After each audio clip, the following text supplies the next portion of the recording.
Hi నమస్తే అండి, welcome to MD వారి వంటలు. ఈ రోజు నేను చేయబోయే రెసిపీ మునగాకుతోటి కారపొడి అండి. ఇది నేను ముందు రోజే తీసుకుని శుభ్రంగా కడిగి ఆరబెట్టుకున్నాను. ఇది మొత్తం 1.5 కప్పు ఉందండి.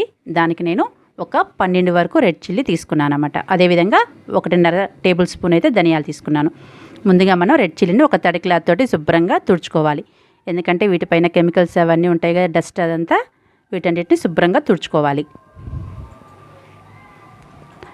చూసారా, ఒక 3 చిల్లీస్ తుడిస్తేనే ఎంత మట్టి వచ్చిందో అదేవిధంగా మిగతా అన్నిటిని కూడా శుభ్రంగా తుడిచేసుకుందాము. చూసారా, అన్నీ తుడిచేశాక 12 చిల్లీస్కి ఎంత మట్టి ఉందో దీనికోసం నేను ఒక నిమ్మకాయ సైజ్ అంతా చింతపండు అయితే తీసుకున్నాను. ఇప్పుడు మన రెడ్ చిల్లీని మనం 2 పీసెస్గా కట్ చేసేసుకోవాలన్నిటిని. ఇలా కట్ చేసుకోవడం వల్ల ఏంటంటే తొందరగా ఫ్రై అవుతాయి అన్నమాట.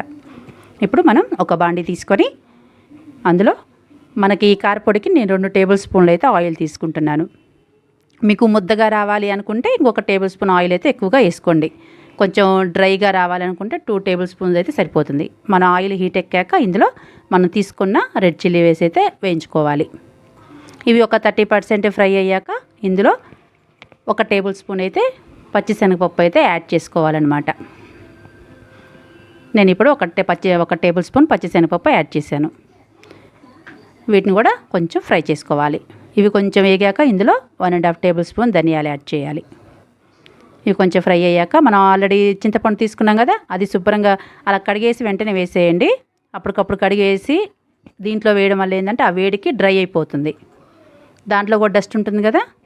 ఇప్పుడు ఇందులోనే మనం తీసుకున్న మునగాకును కూడా యాడ్ చేసి వీటిని కూడా ఫ్రై చేసుకోవాలి.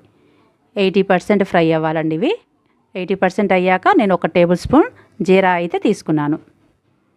ఇవన్నీ ఫ్రై అయిపోయాక మంట తీసేసేయండి. ఇందులో మన రుచికి సరిపడా ఉప్పు అయితే యాడ్ చేసుకోవాలి. వీటన్నిటిని ఇప్పుడు మనం మిక్సీ పట్టుకోవాలి.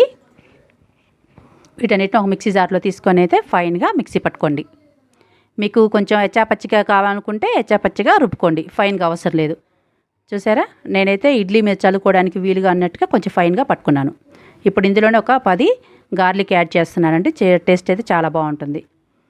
వేసుకున్నాక ఒక బౌల్లో తీసుకున్నాను. చూసారా ఎంత బాగుందో. ఇది చాలా హెల్త్కి మంచిదండి. మీరు కూడా తప్పకుండా ట్రై చేయండి. నా వీడియో కనుక మీకు నచ్చినట్టయితే లైక్ చేయండి, షేర్ చేయండి, సబ్స్క్రైబ్ టు ఎండి వారి వంటలు.